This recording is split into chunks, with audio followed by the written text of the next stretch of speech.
Mentor जी classes में मैं विजय फिर आपके साथ जुड़ गया हूं बजाने साइंस का डीजे।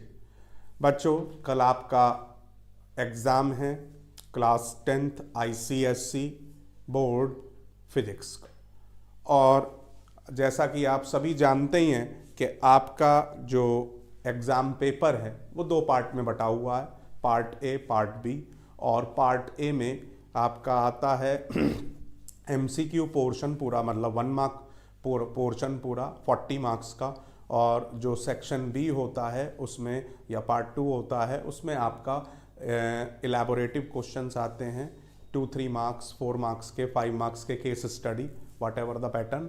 तो उसके बेसिस पर हमने अभी तक बड़े अच्छे अच्छे चैप्टर्स आपके सामने लेकर आया हूँ मैं। जैसे हमने मशीन्स कवर किया, हमने इलेक्ट्रिसिटी कवर किया, और हमने उससे पहले कैलोरीमीट्री को कवर किया। तो ये सब कम से कम 10-10 नंबर के चैप्टर हैं। अगर आपने सारी वीडियोस को ऑब्जर्व किया है ढंग से, सारे लाइव क्लासेस को आपने ऑब्जर्व किया, अगर आप लाइव क्लासेस भी नहीं ज्वाइन कर पाए हैं तो आपने रिकॉर्डेड लेक्चर भी अगर देखें तो definitely they will help you a lot, कि कल के एग्ज़ाम को और बेहतर बनाने के लिए ये आपके लिए बहुत ही बेनिफिशियल होंगे। ये बहुत ही बेनिफिशियल आपके लिए होंगे। तो उस चीज़ को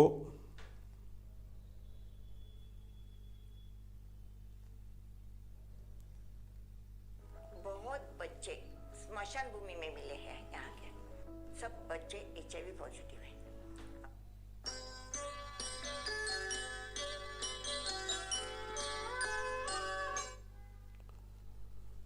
तो आप इस चीज़ को बड़े अच्छे तरीके से नोटिस कर सकते हैं कि they will help you those lectures.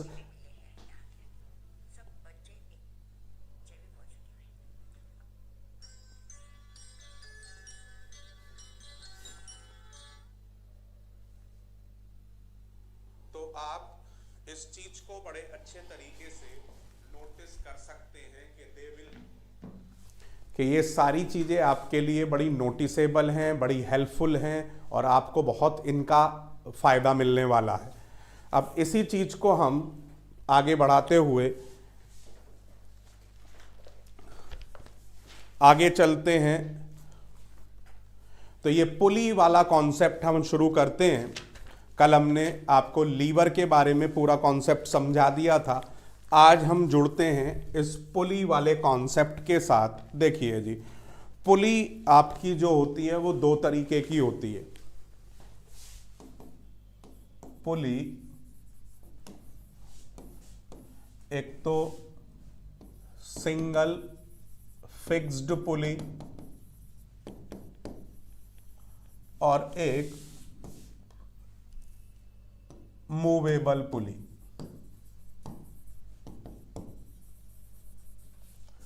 Single fixed pulley का कल हमने जो एप्लीकेशन पढ़ा था, जैसे कुएं के ऊपर लगा देते हैं गांवों में बाल्टी को खींचने के लिए, भरी बाल्टी को पानी से। तो यहां पर इसका मेन काम है चेंज इन डायरेक्शन। जो कन्वीनियंट डायरेक्शन है फोर्स एफर्ट अप्लाई करने की, वो चेंज हो जाती है इसके अंदर, तो जिसकी वजह से हमारा काम आसान हो जाता है। जो मूवेबल पुली है that acts as force multiplier, लेकिन ये अकेले के बेसिस पर किसी काम की नहीं है।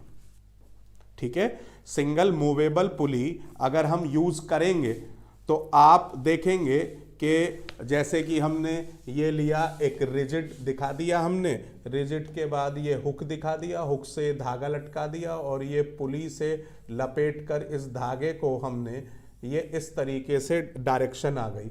अब एफर्ट हम ऊपर की तरफ लगा रहे हैं, और इस पर जो टेंशन है वो ऊपर की तरफ लग रही है, और ये रिम से लटका हुआ है यहाँ पर हिस्सा, और यहाँ पर ये आपका लोड हो गया।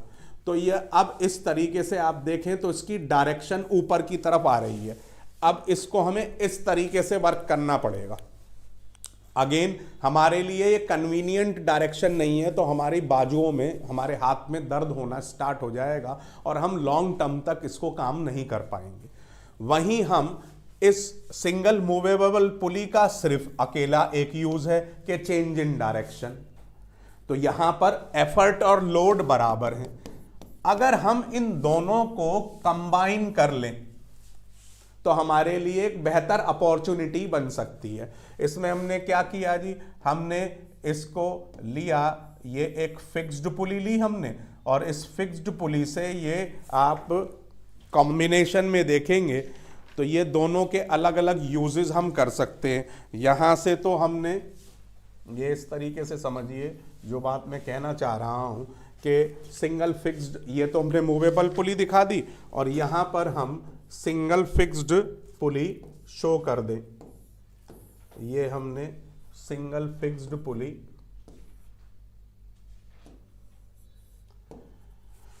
और इससे हमने ये यहां पर घूमेगी, ये एक तरफ तो हमने लटका दिया, ये एफर्ट लगा रहे हैं हम यहां से, और ये यहां पर लोड हो गया। तो इसका काम यह है कि ये डायरेक्शन चेंज करेगा केवल, इसका काम यह है ये फोर्स मल्टीप्लायर की तरह काम करेगा। हम कम फोर्स लगाकर ज़्यादा बेहतर तरीके से उसको यूज़ कर सकते हैं।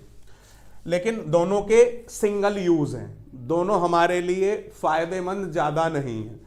लेकिन अगर हम इसको कंबाइन कर दें तो कंबाइन करने के बाद हमारा फ़ायदा बढ़ जाता है। अब देखो, ये कंबाइन करने का ये आपको रिजिड सपोर्ट दे दिए। रिजिड सपोर्ट में ये एक हुक है, हुक से हमने ये आपका ये पुली,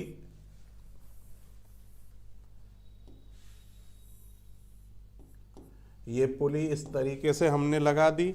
सॉरी, ये टेंशन ऊपर की तरफ जाएगा, आपका टेंशन ऊपर की तरफ हो गया। ये यहाँ से हमने इसको लपेट कर धागे को यहाँ से लेकर आए, और यहाँ पर हम इसको ये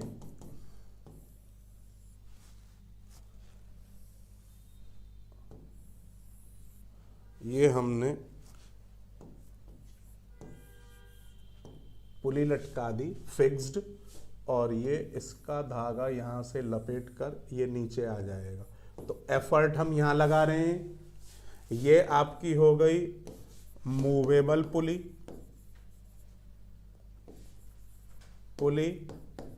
ये हो गई हमारी single fixed pulley, fixed pulley. अब हमारा फायदा ये हुआ कि हम दोनों चीजें यहां से एक ही इस कॉम्बिनेशन से ड्राइव कर सकते हैं। हमें ये फोर्स मल्टीप्लायर की तरह भी वर्क करेगा, और ये हमें आपका चेंज इन डायरेक्शन में भी, यानी कि दोनों की एक्सपर्टीज थी। जो हमारी फिक्स मूवेबल पुली की एक्सपर्टीज थी वो थी फोर्स मल्टीप्लायर, और जो हमारी फिक्स्ड पुली की एक्सपर्टीज थी वो थी हमारी चेंज इन डायरेक्शन। अब यहां पर हम मिक्स करके दोनों का फायदा उठा सकते हैं। तो ये अलग अलग भी पूछा जाता है, दोनों के बीच में डिफरेंस के बेसिस पर भी पूछा जाता है, और ये कंबाइन करके भी कि अब ये आपसे ऐसे भी पूछा जा सकता है कि सिंगल फिक्स्ड पुली तो चलो है, वो कामयाब हो रही है चेंज इन डायरेक्शन के लिए, उसका अकेले का भी यूज है। लेकिन सिंगल मूवेबल पुली का अकेले का यूज नहीं है, क्योंकि उसकी कन्वीनियंट डायरेक्शन ना होने की वजह से वो फोर्स मल्टीप्लायर होने के बावजूद भी हमारे किसी काम की नहीं है, क्योंकि उसका एफर्ट जिस डायरेक्शन में हम लगा रहे हैं वो हमारे लिए यूजेबल नहीं है। तो इसलिए सिंगल मूवेबल पुली को कामयाब बनाने के लिए हमने क्या करा, उसको सिंगल फिक्स्ड पुली के साथ जोड़ दिया, और ये कॉम्बिनेशन इस तरीके से हमारे लिए कामयाब रहा। ठीक है। इसके बाद दूसरा इसके अंदर जो इंपॉर्टेंट पोर्शन है पुली के अंदर, जो दूसरा सेक्शन आपसे क्वेश्चन पूछा जा सकता है, वो ये पूछा जा सकता है कि जिसमें आपसे, जैसे कि ये देखिए, इसमें आपका ये रिजिड सपोर्ट हम दिखा दें, कॉम्बिनेशन ऑफ पुलीज। अब कॉम्बिनेशन ऑफ पुलीज में हम देखें तो ये कॉम्बिनेशन ऑफ पुलीज में बड़ा, जैसे कि हमने ये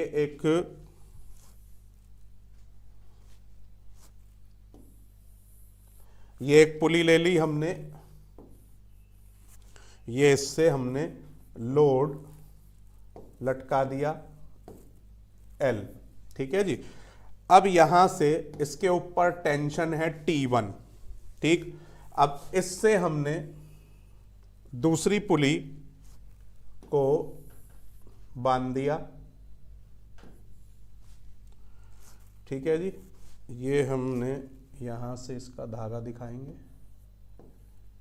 ये धागा दिखा दिया और ये इसके हुक में ये धागा लगा दिया, तो ये T1 हो गया, ये दूसरी पुली हो गई B।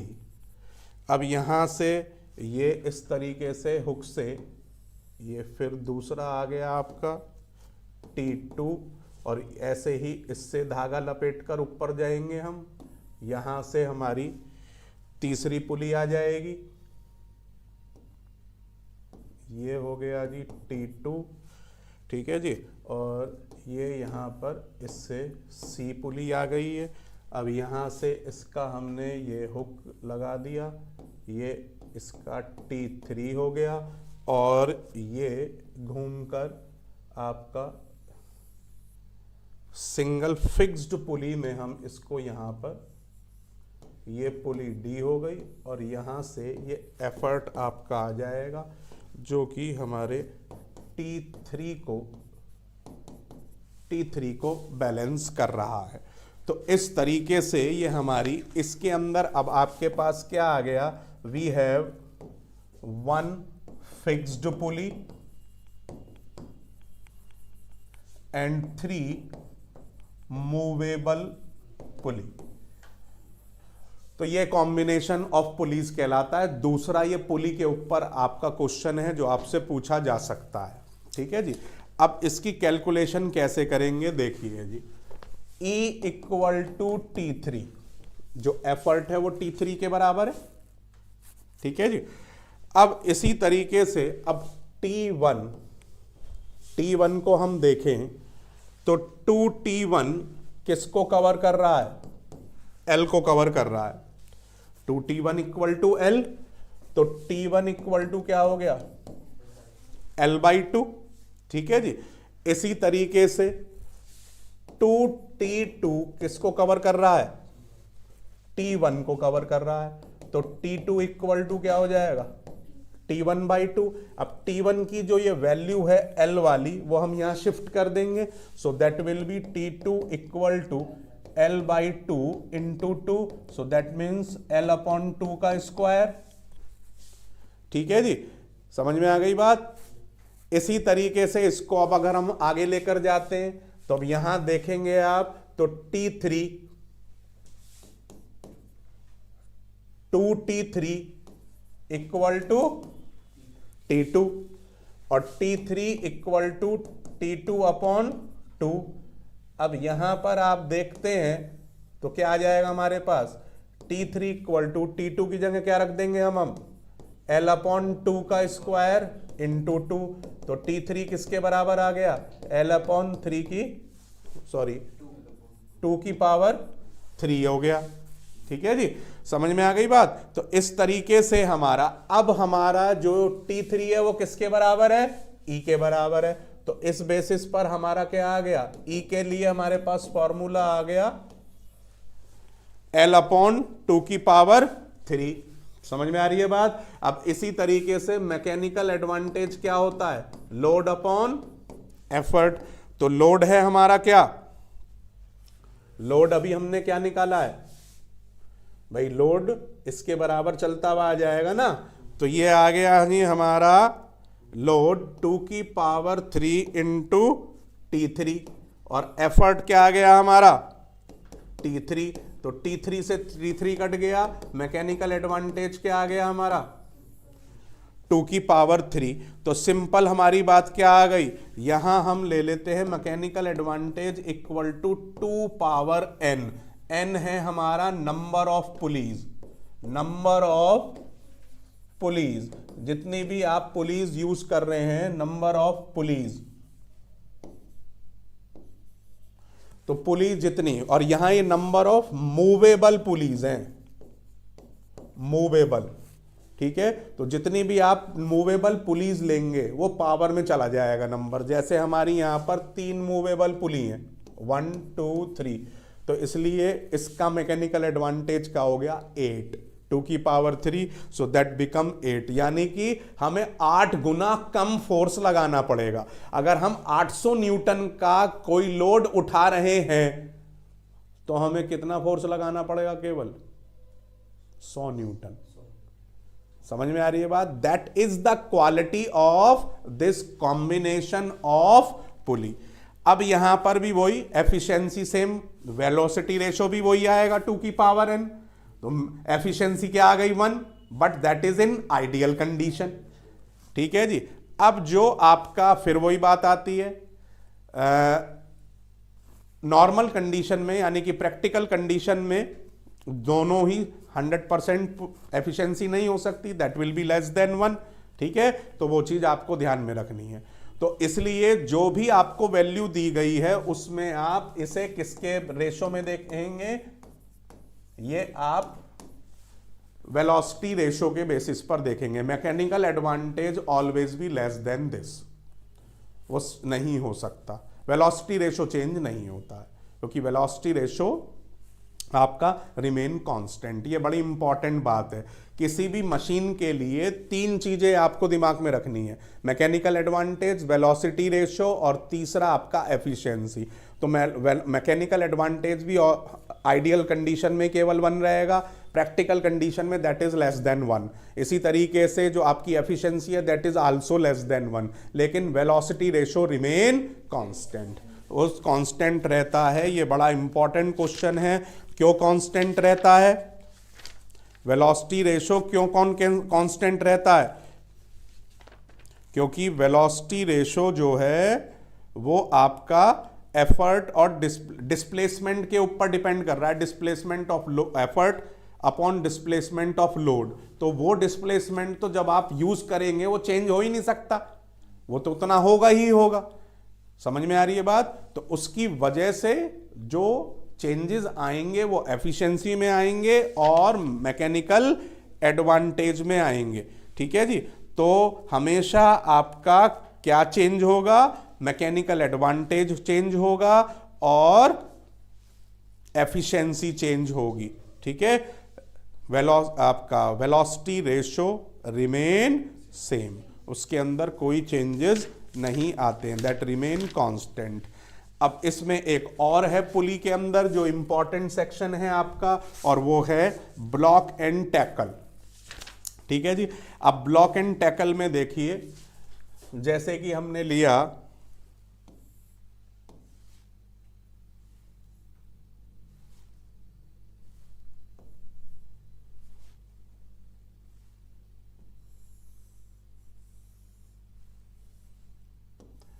ये हम एक ब्लॉक बना रहे हैं, अपर ब्लॉक, और इस अपर ब्लॉक में सपोज करिए हमने 3 पुली ले ली।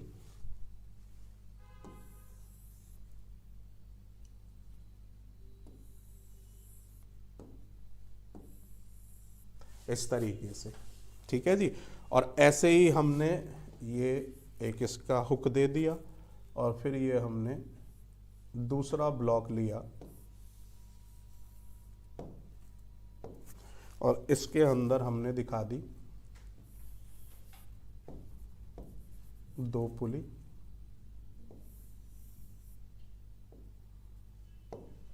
ठीक है जी। और ये यहां से हमने लोड लटका दिया L। ठीक। तब इसमें हम इसको कहेंगे ब्लॉक एंड टैकल सिस्टम। ये आपके 2 ब्लॉक हो गए, ये लोअर ब्लॉक कहलाएगा, ये अपर ब्लॉक कहलाएगा। ठीक है जी। अब इसमें 2 चीजें होती हैं। अगर अपर ब्लॉक से लोअर ब्लॉक में एक पुली कम है, देखो ऊपर 3 पुली है, नीचे 2 पुली है, तब आपको धागे को जो स्ट्रिंग लेंगे वो कैसे लेकर जाना है। देखिए बड़ी इंपॉर्टेंट बात है ये, क्योंकि ये डायग्राम बनाने के लिए जरूर आता है। ये 3 या 5 नंबर का एक फिक्स्ड क्वेश्चन है जो बोर्ड में अक्सर आ जाता है। तो आप इसमें नीचे वाले लोअर ब्लॉक से स्टार्ट करेंगे। पहली के ऊपर घुमाएंगे, पहली अपर ब्लॉक की पहली पुली पर, फिर लोअर ब्लॉक की पहली पुली पर, फिर अपर ब्लॉक की दूसरी पुली पर, फिर लोअर ब्लॉक की दूसरी पुली पर, और फिर अपर ब्लॉक की पहली पुली पर लेकर इसको नीचे छोड़ देंगे। ये एफर्ट के लिए आपको शो करा जाएगा। समझ में आ रही है बात? डायग्राम परफेक्ट बनना है कॉन्सेप्ट के हिसाब से। थोड़ा बहुत रफ बन गया उसकी टेंशन ना ले, लेकिन जो आप चीज दिखाना चाह रहे हैं वो बिल्कुल एग्जैक्ट आनी चाहिए। कभी आप इसमें प्रकार पेंसिल लेके बैठ जाओ और गोले बनाने में ही पूरा टाइम निकाल दो। मतलब उसका परफेक्शन से है कि जो कॉन्सेप्ट आप समझाना चाह रहे हैं बुरा भी ना लगे और बेस्ट बनाने के चक्कर में हम अपना टाइम भी खराब नहीं करें, क्योंकि आपके पास 90 मिनट्स होते हैं, केवल 1.5 घंटे में आपको अपना पूरा फिजिक्स का पेपर करना है। तो इसलिए आपको टाइम मैनेजमेंट का बहुत स्पेशली ध्यान रखना पड़ेगा, अदरवाइज क्वेश्चन पेपर छूट जाएगा। तो इसलिए यह चीज भी बहुत इंपॉर्टेंट है जो आपको ध्यान में रखनी है। ये बात समझ में आ गई? देखिए अब इसके अंदर हम क्या लगा देंगे, अब इसमें हम एरो लगाएंगे। देखिए जी, अब एरो में पहला तो ये हो गया जी टी, ठीक है, एक टी ये हो गया, ठीक है जी, दूसरा, ठीक है, फिर जा रहा है ये तीसरा, फिर जा रहा है ये चौथा, फिर जा रहा है ये पांचवा, और फिर जा रहा है ये छठा। तो इसमें से एक टी तो ई को बैलेंस कर रहा है, तो इसको छोड़ दो। बाकी जितने भी टी होंगे वो आपके नंबर ऑफ पुलिस के बराबर होंगे। भाई ये वाला तो हो गया हमारा किसके बैलेंस में, एफर्ट के बैलेंस में, इसको छोड़ दो। अब आप देखो 1 2 3 4 5, तो बिल्कुल आपके 5 आ रहे हैं, तो इसका मतलब आपने डायग्राम बिल्कुल ठीक बनाया है। 5 पुली हैं तो 5 ही आपकी टेंशन दिखाई देनी चाहिए, ठीक है जी। तो एक तो एफर्ट के बराबर हो गया टी, ठीक है जी, और एक हो गया लोड के बराबर, क्या आ गया, E equal to L by 5, equal to L by 5 हो गया ना भाई। ये आपका टोटल L किसके, 5T के बराबर है ना। L इक्वल टू 5T के बराबर है या नहीं है? L इक्वल टू 5T के बराबर हो गया, तो वही चीज मैंने लिखी है। अब यहां पर आप मैकेनिकल एडवांटेज लेंगे तो क्या आएगा, 5T अपॉन टी, टी से टी कैंसिल हो गया, तो मैकेनिकल एडवांटेज क्या आ गया, 5। लेकिन वही फिर बात आती है कि हम किसको रिलेट करेंगे, इसको रिलेट नहीं कर सकते, क्योंकि प्रैक्टिकल कंडीशन में mechanical advantage is less than 1। Mechanical advantage is less than 1 से लेस देन होता है, तो इसलिए हमेशा किससे रिलेट किया जाएगा, ये वेलोसिटी रेशो से। तो वेलोसिटी रेशो हमेशा क्या होगा, नंबर ऑफ पुलीज, ठीक है। Velocity ratio is equal to number of pulleys. अगर आपको वेलोसिटी रेशो 5 दे रखा है तो आपको डायग्राम में कितनी पुली बनानी है, 5 पुली बनानी है। ऊपर वाले ब्लॉक में 3, नीचे वाले ब्लॉक में 2। हमेशा लोअर ब्लॉक में अपर ब्लॉक से एक पुली कम होगी, ठीक है। समझ में आ रही है बात? और इस पूरे अरेंजमेंट को हम क्या कहते हैं, ब्लॉक एंड टैकल सिस्टम। जो ये है पूरा का पूरा हिस्सा पुलिस का, ये तो हो गया ब्लॉक, ठीक है। और जो ये धागे हैं इनको हम क्या कहते हैं, टैकल, ठीक है। समझ में आ गई बात? तो block and tackle system clear. इस तरीके से आप मैकेनिकल एडवांटेज निकाल सकते हैं, ठीक है जी। और इसी तरीके से जितना भी आपका, वो भी ध्यान में रखना है आपको, ठीक है। ये हो गया। अब जो इसका दूसरा है, दूसरे में हमारा ये रिजिड सपोर्ट,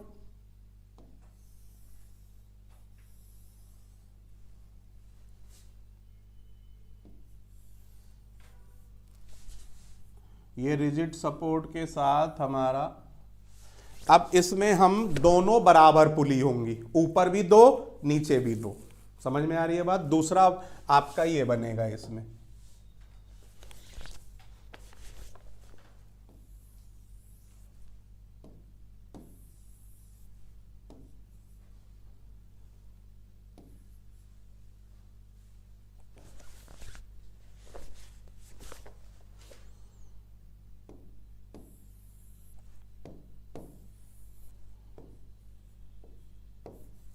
ये हमारा हो गया लोड। ठीक है जी। अब इसमें कैसे जाएंगे हम, देखिए जी, इसके अंदर हमने उसमें किया था नीचे से शुरू, इसमें हम शुरू करेंगे ऊपर से, ये ध्यान रखना है आपको। ठीक है जी। नीचे से हम अपर ब्लॉक से शुरू करेंगे, अपर ब्लॉक से लोअर ब्लॉक की पहली पुली, फिर अपर ब्लॉक की पहली पुली, फिर लोअर ब्लॉक की पहली पुली, वो दूसरी पुली, और फिर अपर ब्लॉक की दूसरी पुली। समझ में आ रही है बात। कम वाले में, यानी कि अगर लोअर ब्लॉक में एक पुली कम है तब आप नीचे से शुरू करेंगे लोअर ब्लॉक से, और अगर दोनों में पुलिस बराबर हैं तो आप ऊपर वाले ब्लॉक से शुरू करेंगे। ठीक है जी, समझ में आ गई बात। हाँ, 3 होंगी, नीचे 2, इसमें दोनों में बराबर। भैया टैकल और ब्लॉक 2 तरीके के हैं। ब्लॉक आपका पुली सिस्टम जो है वो 2 तरीके का है, या तो अपर ब्लॉक में 3 पुली, यानी कि एक पुली ज्यादा लोअर ब्लॉक से, या दोनों में पुली बराबर। ये 2 तरीके के आपके सिलेबस में हैं जो आप पढ़ रहे हैं, या तो अपर ब्लॉक के अंदर एक पुली ज्यादा, या लोअर ब्लॉक के अंदर एक पुली कम, या दोनों ब्लॉक के अंदर पुली बराबर। 2 ही कॉम्बिनेशन बनेंगे। अब हो सकता है इसमें 3, इसमें 3, अगर 6 होते तो दोनों में 3-3 ले। हाँ जी, हाँ, तो वो तो एक मैं बता रहा हूं ना, 6 में ऐसा भी ले सकते हैं आप, 4 ऊपर 3 नीचे, वो 7 वाली हो जाएगी। भाई 2 तरीके के होंगे, या तो same number of pulley, even number of police, या ऑड नंबर ऑफ पुलिस। तो ऑड नंबर ऑफ पुलिस में अपर ब्लॉक में ज्यादा होंगी, लोअर ब्लॉक में कम होंगी। सेम नंबर ऑफ पुलिस में दोनों ब्लॉक में सेम होंगी। भाई वहां मैकेनिकल एडवांटेज आपका ऑड फिगर में आएगा 5, इसमें आपका इवन में आएगा 4, जैसे आपको जरूरत हो। भाई आपको अगर एफर्ट अपना 4 गुना करना है तो 4 पुली लेंगे, मतलब 4 गुना कम करना है, लोड से 4 गुना कम, यानी कि आप 100 न्यूटन का वजन उठाना चाहते हैं और लगाना चाहते हैं 25 न्यूटन, तो आपको 4 पुली लेनी है। समझ में आ रही है बात। आपने 5 पुली ले ली तो 20 न्यूटन रह जाएगा आपका एफर्ट केवल।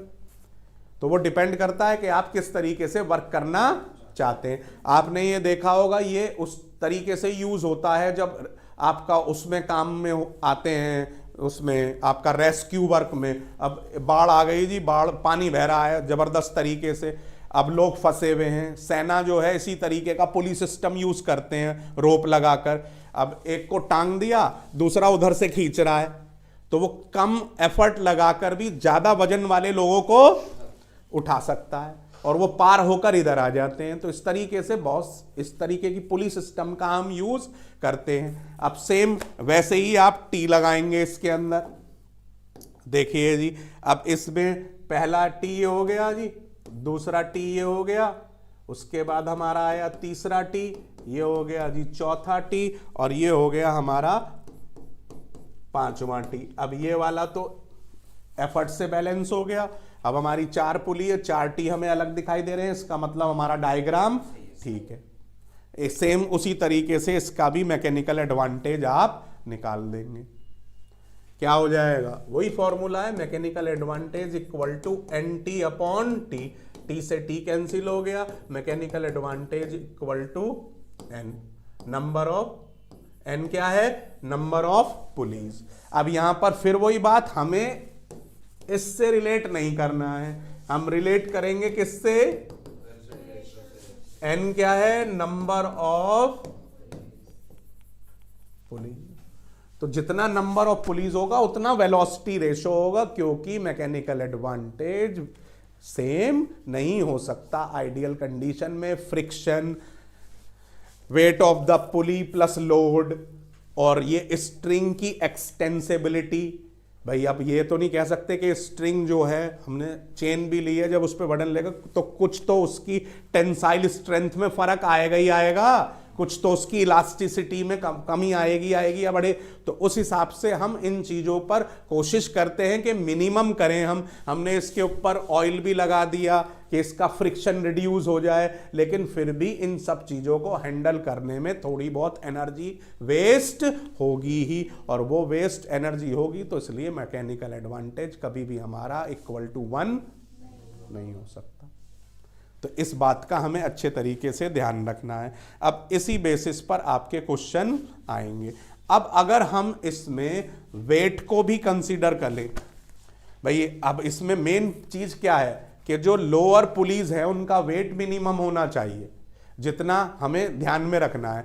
अब लेकिन फिर भी इस चीज को ध्यान रखने के लिए स्टैंडर्ड कंडीशन में हमने एफिशिएंसी के लिए बनाया है एफिशिएंसी इक्वल टू 1 - W/NE।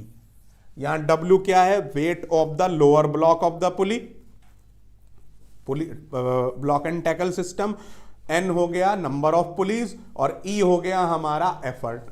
अब इसी तरीके से मैकेनिकल एडवांटेज की बात करें तो मैकेनिकल एडवांटेज के लिए फॉर्मूला आ जाएगा N - W/E। Again N number of police, W क्या हो गया? Weight of the lower block of the पुली और E हो गया एफर्ट। तो हमें ग्रेटर एफिशिएंसी अगर पुली सिस्टम से चाहिए तो क्या करना चाहिए? हमारा लोअर ब्लॉक लाइट वेट का होना चाहिए एज पॉसिबल। जितना लाइट होगा हमारे अब पूरा ब्लॉक एंड टैकल सिस्टम ये उतनी ही हमें क्या देगा? एफिशिएंसी देगा, उतनी ही एफिशिएंसी उसकी बढ़ जाएगी। और दूसरा, फ्रिक्शन बियरिंग्स में मिनिमम होना चाहिए और पुलीज इसलिए लुब्रिकेंट्स का यूज करके उनके बीच का जो हमारा घूमना है वो फ्रिक्शन है वो मिनिमम होना चाहिए। इसी बेसिस पर आपके क्वेश्चन पूछे जाएंगे। आपको दे दिया कि वेलोसिटी रेशो भैया 7 है या 5 है या 6 है, बनाइए। अब जितना वेलोसिटी रेशो दिया हुआ होगा उतनी ही नंबर ऑफ पुलिस लेंगे। कभी भी मैकेनिकल एडवांटेज के साथ मत ले लेना, क्योंकि मैकेनिकल एडवांटेज सेम नहीं होता। समझ में आ रही है बात? क्लियर है? तो यही आपके क्वेश्चन हैं, या तो पुली पर आएंगे या लीवर पर आएंगे, यही मिलने हैं आपको क्वेश्चन। ठीक है जी, क्लियर? तो अब मैग्नेटिज्म स्टार्ट करूं? सर कैलोरीमीटर का वो गामा वाले क्वेश्चन, गामा वो नहीं है जो होते अल्फा बीटा गामा वाले जो लास्ट में क्वेश्चन इक्वेशन रेडियोएक्टिविटी वो मैं रात कर रहा था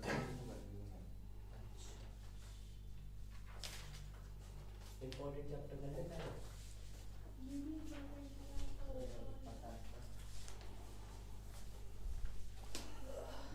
हाँ जी, वो अलग से हो जाएगा, कोई दिक्कत नहीं है।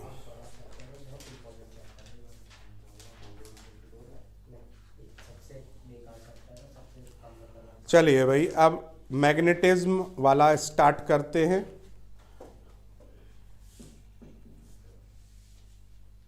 Will help you those lectures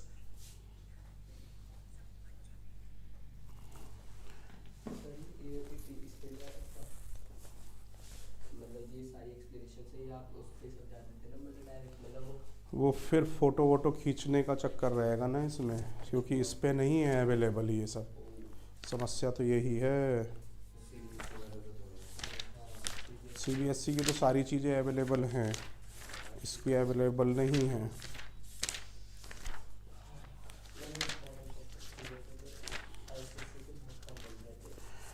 देखिए जी, इलेक्ट्रोमैग्नेटिज्म यानी कि इलेक्ट्रिक करंट के थ्रू जो भी मैग्नेटिक फील्ड होता है उसको हम क्या नाम देते हैं?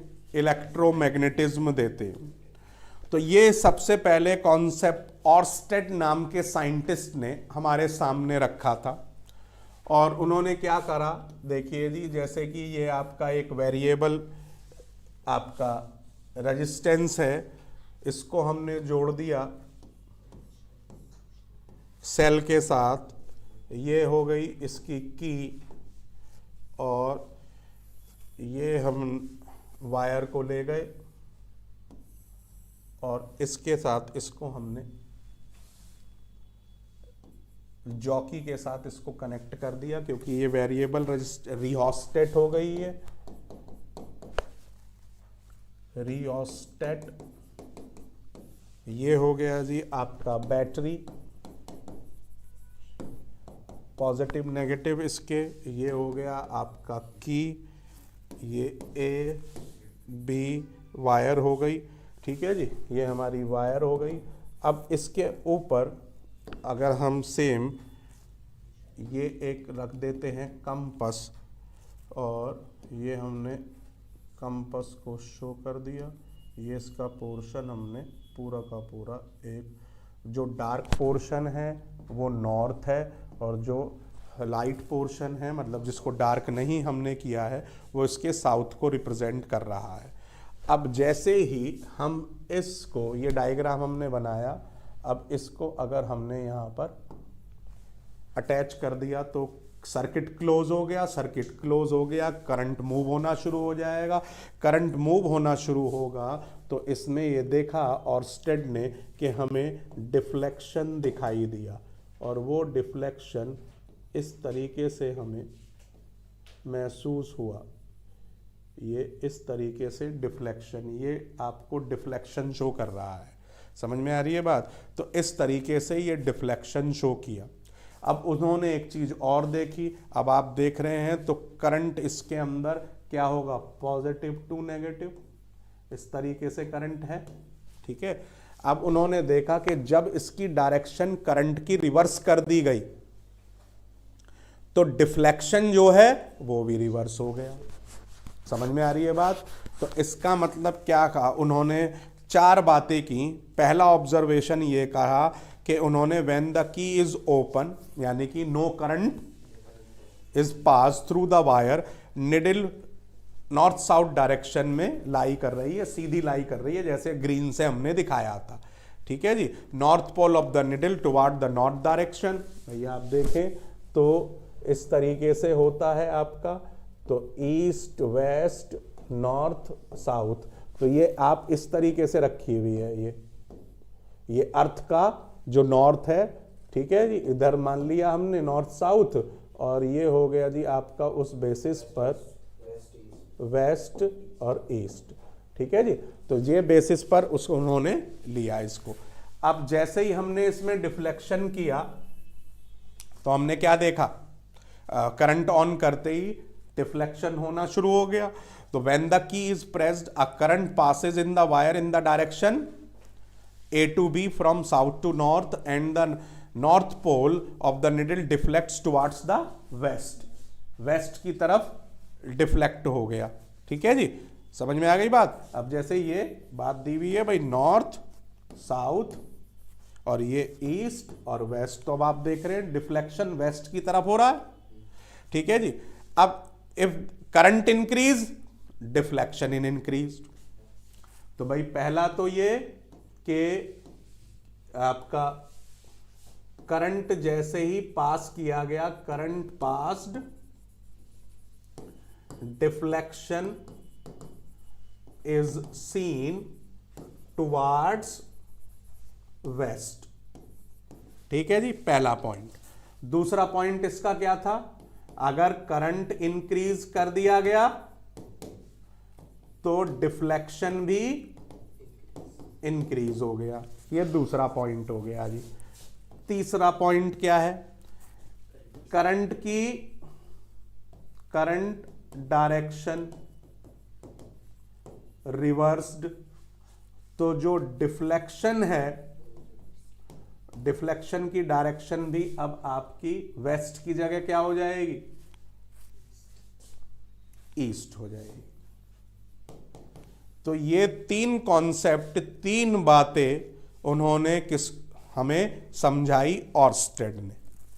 समझ में आ रही है जी बात? तो इस तरीके से सबसे पहला हमने क्या इससे आउटपुट निकाला, आउटपुट निकला ये कि अ करंट और moving charge produces a magnetic field around it, जिसे हमने क्या नाम दिया, magnetic field of the magnetic effect of the current. और स्ट्रेंथ किसके ऊपर डिपेंड करती है, करंट के ऊपर। जैसे जैसे आप करंट बढ़ाएंगे तो मैग्नेटिक फील्ड की स्ट्रेंथ भी बढ़ जाएगी, ठीक है जी।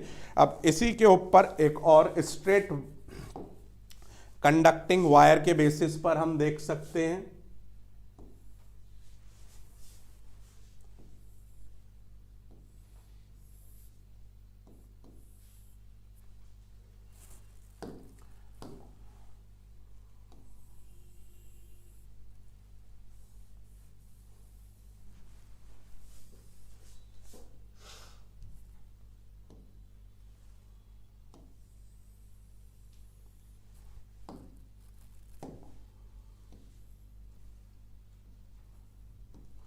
इस तरीके से आप देख रहे हैं ये एक वायर है एक्स वाई, इस वायर को हम उसी तरीके से कनेक्ट कर देते हैं, सर्किट से कनेक्ट कर देते हैं इस वायर को।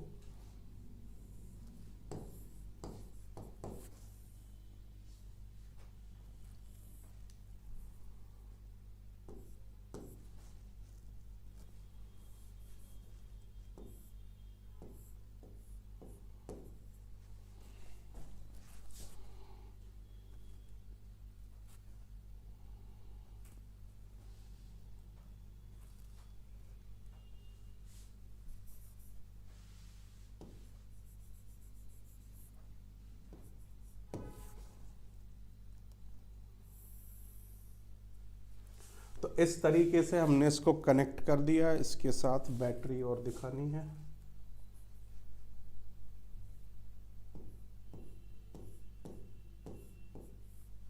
तो इस तरीके से हमने इसको कनेक्ट कर दिया। कनेक्ट करते वक्त अब आपको करंट का ध्यान रखना है, पॉजिटिव टू नेगेटिव करंट जाएगा इसमें, ठीक है जी। ये रहा पॉजिटिव, पॉजिटिव से यहाँ चढ़ेगा और नेगेटिव की तरह करंट मूव होगा। तो अब इस पॉइंट के चारों तरफ ये देखा गया, जो ये होल है, यहाँ पर ये होल है, इस होल के चारों तरफ हमें मैग्नेटिक फील्ड लाइन बनती हुई दिखाई देंगी कंसेंट्रिक रिंग्स में। अब ये हुआ कैसे, हमने इस पर्टिकुलर बोर्ड के ऊपर लोहे का बहुत बारीक चूरा स्प्रिंकल कर दिया इसके ऊपर, आयरन फीलिंग्स, ठीक है जी। और जैसे ही हमने इसमें करंट ऑन किया तो उसके बेसिस पर इसके ऊपर जैसे ही हमने टैप किया, वो टैप करने की वजह से और मैग्नेटिक फील्ड लाइंस जो करंट की वजह से डेवलप हुआ मैग्नेटिक फील्ड, उससे ये कंसेंट्रिक रिंग्स में अरेंज होते चले गए। अब इसको हम कैसे पता लगाएंगे, इसको हम पता लगाएंगे राइट हैंड थंब रूल से। अब अगर करंट डाउनवर्ड है जैसे कि इसमें, तो क्लॉकवाइज होगा, और करंट अपवर्ड है तो एंटी क्लॉकवाइज। तो अब इसमें क्या आ जाएगी डायरेक्शन, क्लॉकवाइज। तो क्लॉकवाइज डायरेक्शन क्या हुई, समझ में आ रही है जी बात। तो इस तरीके से ये आप शो कर सकते हैं, ठीक है जी। अब इसी सेम में इसमें अगला, अब इसके अंदर क्या आएगा हमारी, जैसे जैसे ये आपका सपोज करो P है, इसमें एक चीज और ऐड हो जाएगी, जितना दूर इससे आप जाते चले जाएंगे इनके बीच का गैप, मैग्नेटिक फील्ड लाइंस के बीच का गैप बढ़ता चला जाएगा। यानी कि हमारा जो मैग्नेटिक फील्ड है वो इस वायर के चारों तरफ कमजोर होता चला जाएगा जैसे जैसे इसकी स्ट्रेंथ बढ़ेगी, सॉरी डिस्टेंस बढ़ेगी, ठीक है। डिग्री ऑफ क्लोजनेस जितनी घटती चली जाएगी उतना ही मैग्नेटिक फील्ड लाइंस का इफेक्ट भी घटता चला जाएगा। Farther you be from the, जितना इस वायर के आप पास होंगे उतना मैग्नेटिक फील्ड ज्यादा होगा, जितना वायर से आप दूर होंगे उतना मैग्नेटिक फील्ड कम होता चला जाएगा। अब इसी को अगर आप देखेंगे तो अगर हम दो होल से, अभी तो हमने एक होल से किया, अगर हम इसको इस तरीके से पास आउट कर दें, एक लूप बनाकर, कि एक हमने वायर का लूप बनाकर इस तरीके से पास आउट कर दिया और इसको अलग अलग हमने वो पूरा सर्किट से इस तरीके से जोड़ दिया, समझ में आ रही है बात। तो अब इस सर्किट के बेसिस पर दो अलग अलग, अब एक तो करंट ऐसे जा रहा है और घूम के इसमें वापस आ रहा है, तो यहां पर, अब यहां पर तो करंट हो गया अपवर्ड, तो इस वजह से हमारा क्या होगा, जो मैग्नेटिक फील्ड लाइंस बनेंगी, ये मैग्नेटिक फील्ड लाइंस जो हमारी बन रही हैं दोनों के अंदर आपका, और यहां पर बीच में ऑलमोस्ट ये मैग्नेटिक फोर्स फील्ड जो होगा वो ऑलमोस्ट कांस्टेंट हो जाएगा, दोनों एक दूसरे के इसको कैंसिल कर देंगे, नलीफाई कर देंगे इसको। तो अब यहां पर अगर हम डायरेक्शन की इसकी बात करें तो यहां पर डायरेक्शन इसकी क्या आएगी, यहां पर तो ऊपर की तरफ जा रहा है तो एंटी क्लॉकवाइज, ठीक है जी, इस तरीके से आएगी। और यहां पर इसकी डायरेक्शन नीचे की तरफ जा रहा है तो क्लॉकवाइज आएगी। समझ में आ रही है बात? क्लियर? अब यहां पर आपको बड़ा इंपॉर्टेंट पॉइंट याद रखना है और वो है क्लॉक रूल।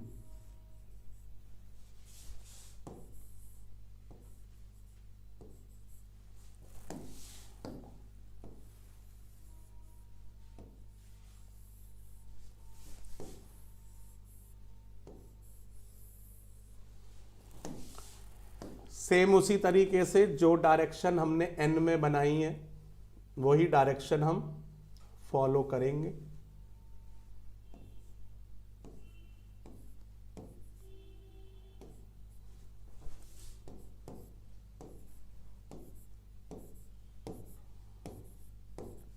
तो अब आप इसमें देख रहे हैं इधर हमारी डायरेक्शन आ रही है एंटी क्लॉकवाइज। तो जहां भी एंटी क्लॉकवाइज डायरेक्शन हो तो उसका मतलब है आपका नॉर्थ पोल बनेगा वहां पर मैग्नेट का, और जिधर क्लॉकवाइज डायरेक्शन है there is the south pole बनेगा। समझ में आ रही है जी बात? There will be the south pole. अब इसको आप दूसरे तरीके से भी कर सकते हैं, जहां से ये बड़ी इंपॉर्टेंट बात है क्योंकि बच्चों ये एक कंपलसरी क्वेश्चन है जो बोर्ड में आता ही आता है। आपको कोई भी बनाकर दे दिया लूप और आपसे पूछ लिया नॉर्थ बताओ इसमें साउथ बताओ, तो ये एक बड़ा कॉमन क्वेश्चन है जो एग्जाम में मिल सकता है।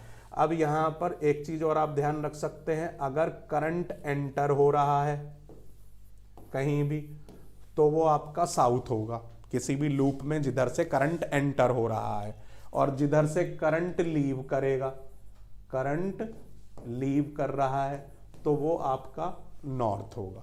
समझ में आ रही है बात? जिधर से करंट एंटर करे वो साउथ, और जिधर से करंट लीव करे वो आपका नॉर्थ। जिधर से एंटर करेगा वो साउथ, जिधर से लीव करेगा वो नॉर्थ, या एंटी क्लॉकवाइज होगा तो नॉर्थ, क्लॉकवाइज होगा तो साउथ। अब इसी के बेसिस पर आपका देखिए मैं कहना क्या चाह रहा हूं, सोलेनॉइड इसी के ऊपर बेस्ड है आपकी। जैसे अब आपको क्वेश्चन दे दिया, ये एक सॉफ्ट आयरन कोर दे दिया आपको। अब ये भी आप ध्यान में रखिएगा कि सॉफ्ट आयरन कोर उसे कहते हैं जो बहुत जल्दी करंट पास करते ही मैग्नेटाइज्ड हो जाए, मैग्नेट की तरह वर्क करे, और करंट विड्रॉ करते ही वो डीमैग्नेटाइज हो जाए, यानी कि वो फिर साधारण सिंपल लोहे की तरह बिहेव करे। तो सॉफ्ट आयरन जल्दी ही मैग्नेटिज्म को एक्वायर कर लेता है और जल्दी ही उसको जैसे ही करंट नहीं है तो वो लूज कर देता है, इसलिए सॉफ्ट आयरन कोर हम यूज करते हैं। अब इस सॉफ्ट आयरन कोर से जैसे कि हमने ये एक सर्किट बनाया, ये हमने लिया और यहाँ पर हम इसको इस तरीके से इसके ऊपर लेते हुए दिखाते हैं। यहाँ पर हमने ले लिया की, ये फिर दिखा दिया हमने एमीटर, ये हमने रिहोस्टेट, और इसके साथ हमने ये आपका बैटरी से इसको जोड़ दिया। तो अब आप देख रहे हैं कि यहाँ से करंट जाएगा, करंट ये गया इसका, यहाँ पॉजिटिव से नेगेटिव जाएगा ना, तो इसमें करंट ये यहाँ से नीचे ऐसे जाएगा, फिर ऊपर, फिर ये नीचे, फिर ऊपर, फिर ये इधर, और ये। तो अब आप बताइए करंट कहाँ से एंटर कर रहा है? इस साइड से, तो यहाँ पर क्या होगा? साउथ। यहाँ से लीव कर रहा है नॉर्थ। हो गया ना काम आसान, ज़्यादा दिमाग लगाने की ज़रूरत ही नहीं पड़ने की है बिल्कुल। तो जिधर से एंटर करेगा, क्योंकि एंटर करते ही आप देखेंगे तो इधर क्या हो गया? क्लॉकवाइज डायरेक्शन बन गई, इधर देखो ध्यान से, और इधर आप देखेंगे तो आपकी क्या आ रही है? एंटी क्लॉकवाइज डायरेक्शन आ रही है।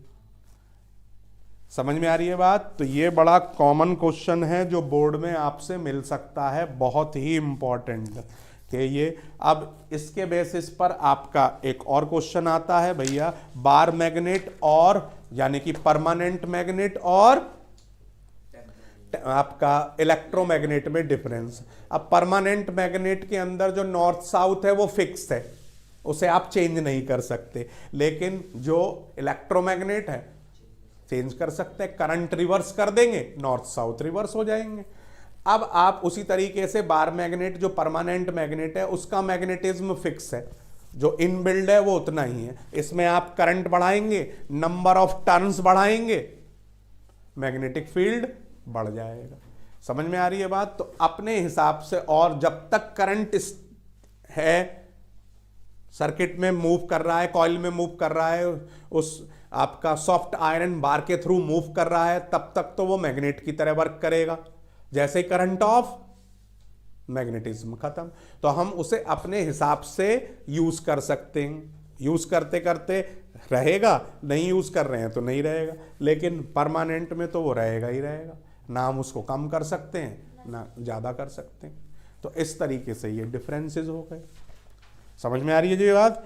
अब उसी के बेसिस पर आप इसमें इसके यूजेस में आपका इलेक्ट्रिक बेल की कंस्ट्रक्शंस हैं। तो इलेक्ट्रिक बेल, ये तो कट गया शायद, हाँ सही बात है।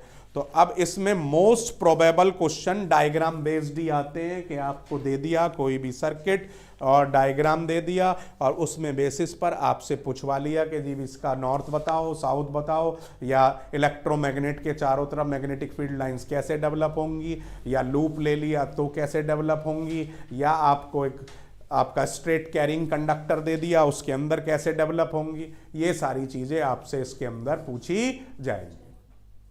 समझ में आ रही है जी बात? क्लियर? ठीक है। अब इसके अंदर दूसरा आता है जी आपका, अब दो कॉन्सेप्ट आते हैं इसके अंदर जो आपके चैप्टर में हैं। पहला है कि when we place a current carrying conductor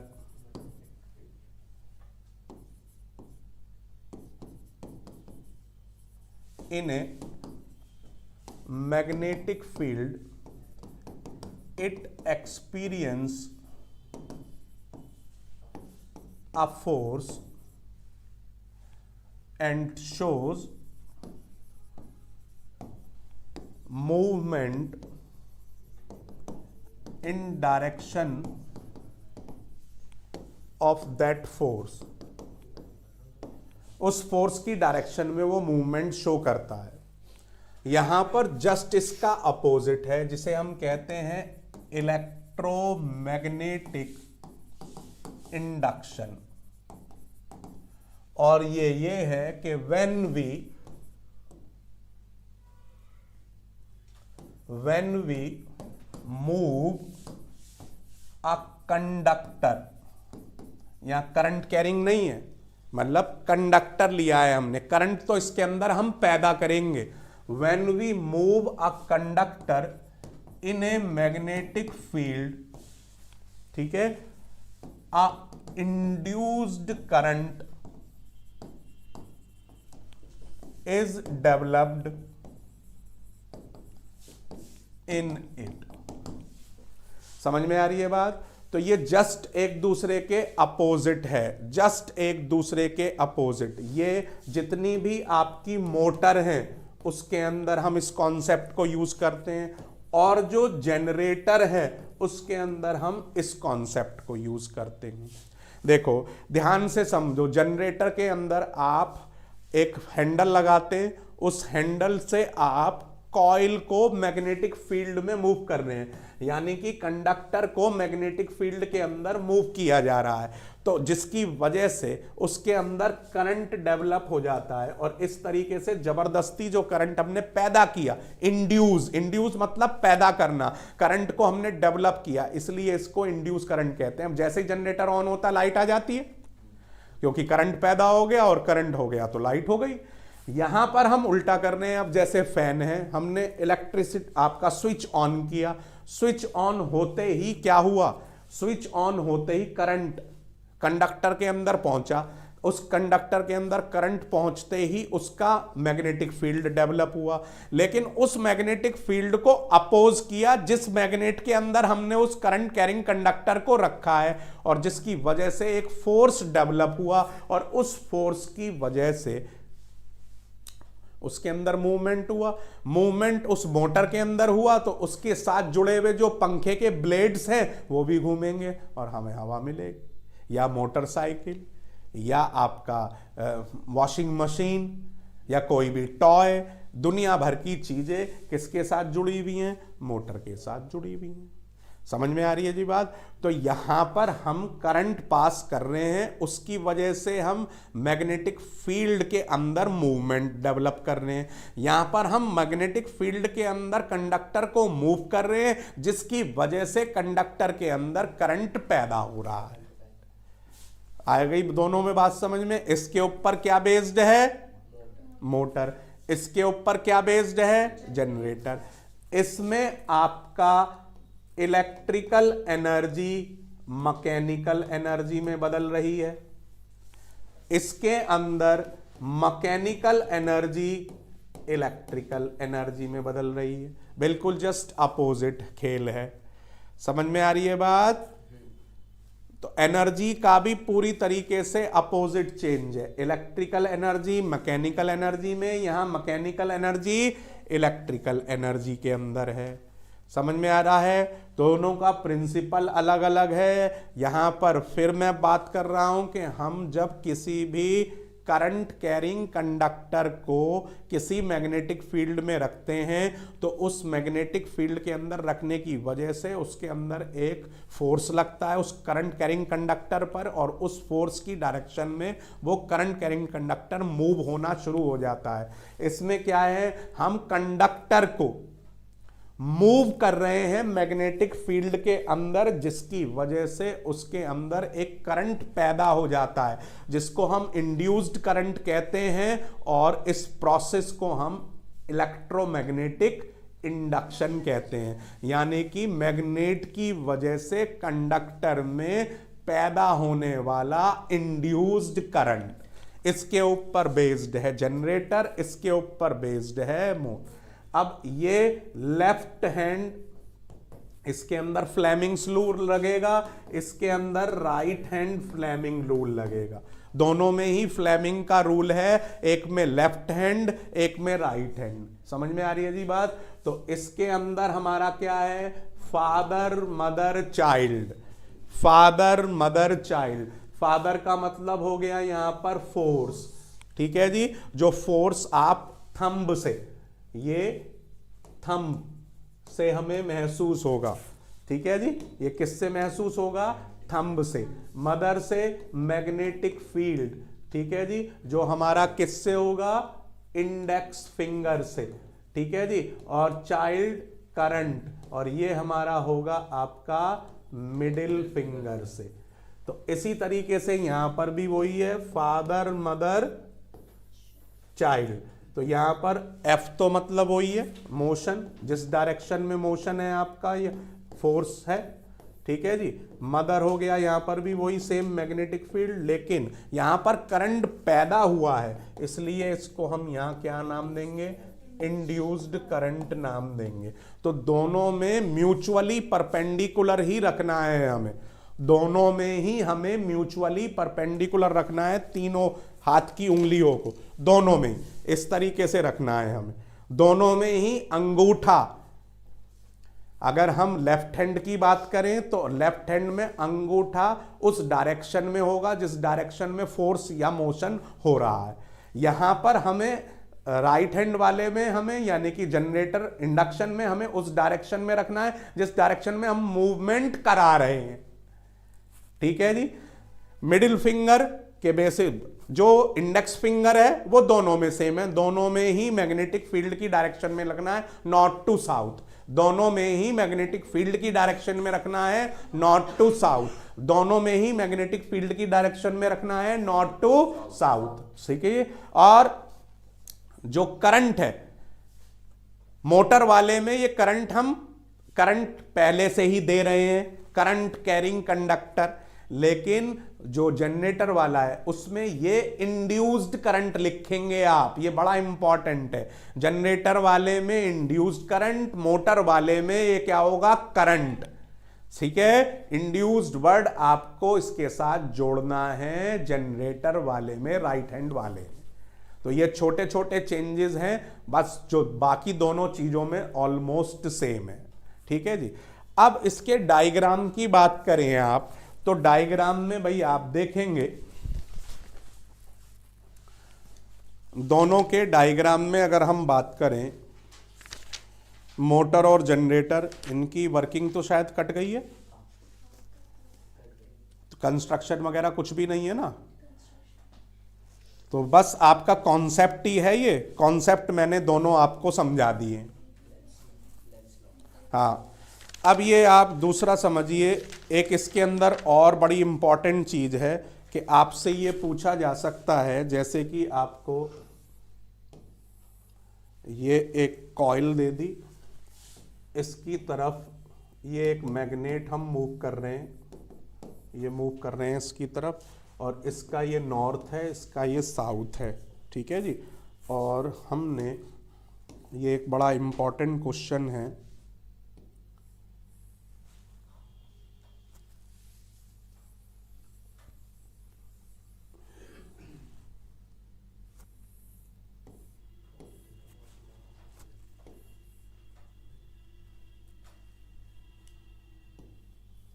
ये इस तरीके से आपको दे रखा है, इधर लिख दिया इन्होंने ए, इधर लिख दिया इन्होंने बी। ये बड़ा कॉमन क्वेश्चन है जो बोर्ड के अंदर आपसे, और इसका मूवमेंट इधर की तरफ है।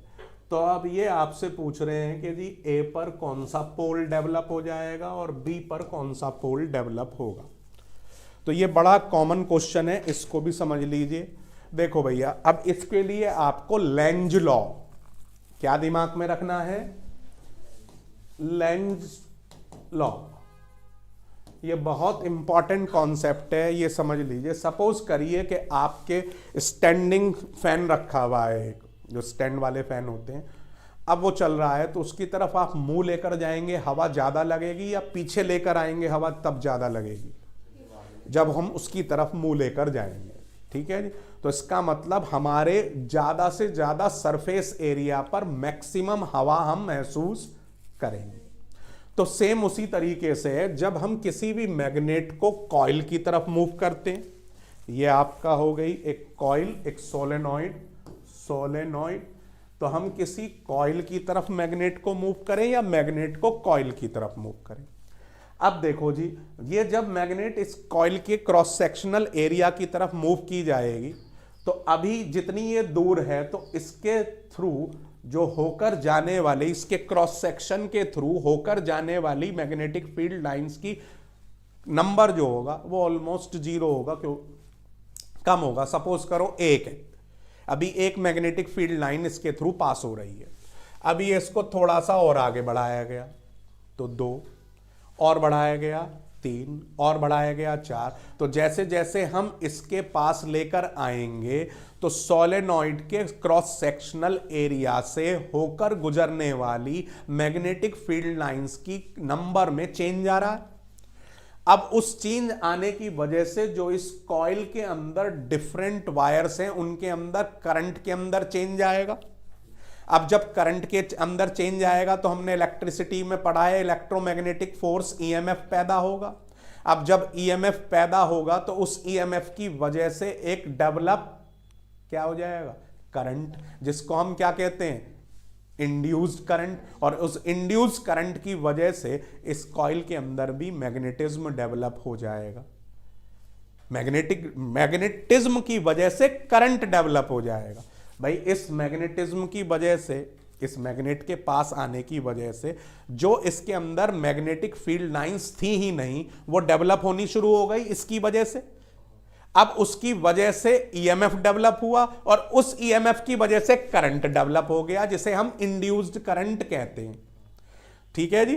तो लेंज ये कहता है कि जो भी पोल हम लेकर जा रहे हैं, वो जिस एंड की तरफ हम लेकर जा रहे हैं वो एंड ऐसा पोल डेवलप करेगा जो मैग्नेट के पोल को अपोज करे। तो यहां पर मैग्नेट पर कौन सा पोल है? नॉर्थ। अब नॉर्थ के आगे क्या होना चाहिए जो इस नॉर्थ को अपोज करे?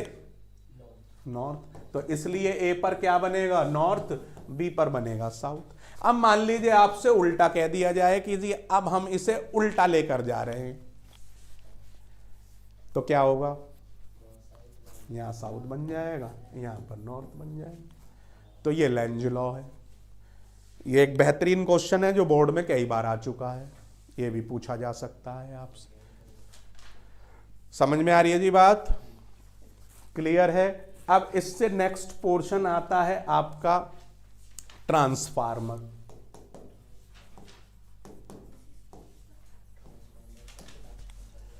ठीक है जी। अब ट्रांसफार्मर है। ट्रांसफार्मर के अंदर दो टाइप का आपका ट्रांसफार्मर है। एक है आपका, क्योंकि वो तो कट गया ना मोटर और जनरेटर का सारा कुछ, तो उसका कुछ है ही नहीं अब। तो ट्रांसफार्मर आपका दो तरीके का है, एक है स्टेप अप ट्रांसफार्मर और एक है भैया स्टेप डाउन ट्रांसफार्मर। अब ये भी बहुत इंपॉर्टेंट है जिसके ऊपर आपको क्वेश्चन बन सकता है। जो आपका वोल्टेज को बढ़ा दे वो स्टेप अप, और जो वोल्टेज डाउन कर दे वो स्टेप डाउन ट्रांसफार्मर। जैसे कि आपका ये पैनल पर हम काम कर रहे हैं इस वक्त, जिस पैनल पर मैं लिख रहा हूं, अब ये अपने सोर्स से ले रहा है 220 वोल्ट। हम इसको लाइट दे रहे हैं 220 वोल्ट की, लेकिन जितनी बड़ी इसकी स्क्रीन है उतना ही इसका डिफ्लेक्शन है। समझ में आ रही है जी बात? उतना ही इसको मैग्नेटिक फील्ड ज्यादा चाहिए। इसको चाहिए कम से कम 2000 से 3000 वोल्टेज। तो ये इसके अंदर स्टेप अप ट्रांसफार्मर लगा हुआ है जो कि इसकी वोल्टेज को 220 से 2000 से 3000 बना दे, ताकि इसके अंदर उतना ही मैग्नेटिक फील्ड डेवलप हो। जितनी ज्यादा इंचेस उतना ज्यादा मैग्नेटिक फील्ड डेवलप करने के लिए वोल्टेज। अब आ जाइए स्टेप डाउन। जैसे इलेक्ट्रिक बेल, जैसे चार्जर, मोबाइल चार्जर एडेप्टर जो होता है उसके अंदर क्या लगा हुआ होता है? स्टेप डाउन ट्रांसफार्मर होता है। अब हमें मिल तो रही है 220 वोल्ट की सप्लाई, भाई हमने अडेप्टर को लगा दिया 220 वोल्ट सप्लाई में, घरों में वही आती है। अब मोबाइल को चाहिए 12 से 16 वोल्ट। ठीक है जी। तो ये क्या करता है? स्टेप डाउन 220 वोल्टेज को 12 से 16 वोल्ट में ले आता है। यही एडेप्टर का काम है। एडेप्ट, वो वोल्टेज को मोबाइल के हिसाब से एडेप्ट कर रहा है, इसलिए एडेप्टर। समझ में आ रही जी बात? तो अब ये बड़ा इंपॉर्टेंट। अब ट्रांसफार्मर के अंदर दो कॉइल होती हैं, एक होती है प्राइमरी कॉइल और एक होती है सेकेंडरी कॉइल। अब यहां पर यही चीज आपको बहुत अच्छे तरीके से ध्यान में रखनी है। जो स्टेप अप है, स्टेप अप में जो प्राइमरी कॉइल है और जो सेकेंडरी कॉइल है, प्राइमरी कॉइल में नंबर ऑफ टर्न्स ज्यादा होंगे और सेकेंडरी कॉइल में नंबर ऑफ टर्न्स कम होंगे। ठीक है जी? ऊपर उल्टा नहीं हुआ है, बिल्कुल ठीक है। सॉरी, हाँ, प्राइमरी कॉइल में कम है और सेकेंडरी में ज्यादा। सॉरी, प्राइमरी कॉइल में कम और सेकेंडरी कॉइल में ज्यादा होंगे। इसमें जस्ट उल्टा होगा, primary coil secondary coil. Primary coil के अंदर इसमें ज्यादा टर्न होंगे और सेकेंडरी कॉइल में इसके अंदर कम टर्न। अब उसका रीजन समझ लीजिए, रट्टा नहीं मारना है इसके अंदर कि कम ज्यादा में कम ज्यादा ही करिए होगे, वहां नंबर कम हो जाएंगे। अब इसमें क्या ध्यान में रखना है? सिंपल सी बात यह है, देखो इसको बढ़ाने हैं वोल्टेज, तो जो सोर्स से ये जुड़ेगी प्राइमरी कॉइल, सोर्स से, यानी कि 220 वोल्ट की सप्लाई से हम प्राइमरी कॉइल को जोड़ेंगे। तो जो ये है इनपुट, और आउटपुट हमें क्या मिलेगा? जब ज्यादा कॉइल होंगी इसमें तो ज्यादा ईएमएफ डेवलप होगा, ज्यादा करंट बनेगा, और ईएमएफ से हमारा काम हो गया। ईएमएफ से हमारा काम हो गया ना, ईएमएफ ज्यादा तो वोल्टेज ज्यादा। और यहां पर हम सोर्स से क्या जोड़ेंगे? Primary coil. तो प्राइमरी कॉइल को पहले ही ज्यादा मिल रहा है, और वो सेकेंडरी कॉइल पर कम होने की वजह से कम वोल्टेज ऑटोमेटिकली हो जाएगी, क्योंकि नंबर ऑफ कॉइल्स कम होगा। समझ में आ गई जी बात? इसी के बेसिस पर जो फॉर्मूला है वो आपको ध्यान में रखना है। अब फॉर्मूला क्या है जी इसका, कि ES into IS equal to EP into IP, यानी कि EMF of secondary coil into current in secondary coil is equal to EMF of primary coil multiplied by current of, तो एक तो इसको पावर, ये क्या कहलाएगा? Power in secondary coil is equal to power in primary coil. ऐसे ही दूसरा इसका होगा turn ratio, ES upon EP equal to NS upon NP, यानी कि EMF इन सेकेंडरी कॉइल का ratio EMF of primary coil is equal to number of turns in secondary coil equal divided by number of turns in primary coil. ठीक है, equal to, इसे हम क्या कहते हैं? Turn ratio N। ठीक है जी, या हम ये कह सकते हैं ES equal to EP into turn ratio. तो इसके बेसिस पर आपके क्वेश्चन बनेंगे। एक और भी बन सकता है, equal to ES upon EP equal to number of turns. ठीक है जी, समझ में आ रही है बात? I क्या है? करंट हो गया, current in primary coil, current in secondary coil, EMF in secondary coil, EMF in primary coil, number of turns in secondary coil, number of turns in primary. अब ये कंस्ट्रक्शन के लिए भी आ सकते हैं, यूज के लिए भी आ सकते हैं, और आपका कैसे भी क्वेश्चन इसके ऊपर आपसे पूछे जा सकते हैं। तो ये एक शॉर्ट क्वेश्चन है जो एग्जाम में मिलना ही मिलना है। तो ये ही मैग्नेटिज्म में पूरा है, जिसका मैंने आपको रिवीजन थॉरो करा दिया। अब क्वेश्चंस आपको करने हैं। अब आगे आने वाले कल के एग्जाम के लिए आपको बेस्ट ऑफ लक। मैंने कम से कम 40 से 50 नंबर का आपको रिवाइज करा दिया है। अब इसी तरीके से बाकी टॉपिक्स को भी आपको करना है, और उसके ऊपर इसी तरीके से अप्रोच रखनी है। ठीक है, so all the best for your physics exam. इसी तरीके से मेंटोर जी के साथ जुड़े रहिए, मेंटोर जी से अपने सब्जेक्ट्स को आसान बनाते रहिए, और इसी तरीके से बढ़िया मार्क्स स्कोर करने की राह पर चलते रहिए। बहुत जल्दी मिलते हैं। फिर जैसे ही केमिस्ट्री का आपका एग्जाम होगा, केमिस्ट्री की लाइव क्लास के लिए आपके साथ जुड़ूंगा, और उसको आसान बनाने की आपके साथ भरपूर कोशिश करूंगा। तो मैं विजय फिर नई क्लास के साथ जुड़ने के लिए तब तक विदा लेता हूं। आप इसी अपने एग्जाम के लिए फिजिक्स पर कंसंट्रेट करें। आपकी मैंने बहुत हेल्प करने की कोशिश की है। इसी तरीके से आगे केमिस्ट्री और बायो में भी मैं आपके साथ जुड़ा रहूंगा और आपकी हेल्प करता रहूंगा। तो बहुत जल्दी फिर केमिस्ट्री की लाइव क्लास के साथ जुड़ते हैं, और बढ़िया स्कोर करना भूलना मत।